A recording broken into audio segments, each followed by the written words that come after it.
আসসালামু আলাইকুম। আপনারা আমাদের কাছে খেতে চেয়েছেন রংপুরের লাল মাটির হাড়িভাঙ্গা। আমরা আপনাদের জন্য আজকে নিয়ে এসেছি রংপুরের লাল মাটির হাড়িভাঙ্গা। আমরা আপনাদেরকে যে কমিটমেন্ট দিয়েছি তা কমিটমেন্টে আসলে রক্ষা করতে পেরেছি কিনা তা একটা ক্যারেট খুলে দেখানোর জন্য চেষ্টা করতেছি।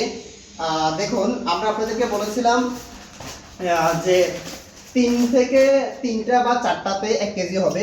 আশা করি আমরা আপনাদেরকে যে কমিটমেন্ট দিয়েছি তা রক্ষা করতে পেরেছি।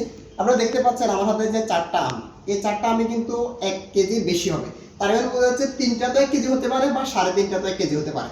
অ্যাকচুয়ালি আমরা আপনাদেরকে সবসময় যে কমিটমেন্ট দিই তা রাখার জন্য সর্বাত্মক চেষ্টা করে থাকি। তারপর আমরা সবসময় বলে থাকি যদি আপনাদের যদি কোনো অভিযোগ থাকে আমাদেরকে অবশ্যই জানাবেন। আমরা আপনাদের অভিযোগগুলোকে অ্যাকসেপ্ট করে সমস্যার সমাধান করার জন্য সর্বাত্মক প্রস্তুত। তাই যারা পূর্বে ফ্রি অর্ডার করেছেন তারা অবশ্যই পাবেন, যারা এখন অর্ডার করতেছেন তারা নাও পেতে পারেন। যদি না পান মনে কষ্ট রাখবেন না। ধন্যবাদ সকলকে। পরের চালানে হ্যাঁ, আর যারা পরে অর্ডার করতেছেন তাদেরকে আমরা পরবর্তীতে যখন আবার নতুন করে আম আসবে তখন আমরা দিয়ে থাকবো ইনশাআল্লাহ। যতজন অর্ডার করবেন প্রত্যেকটা আমরা দিব 2 দিন আগে বা পরে।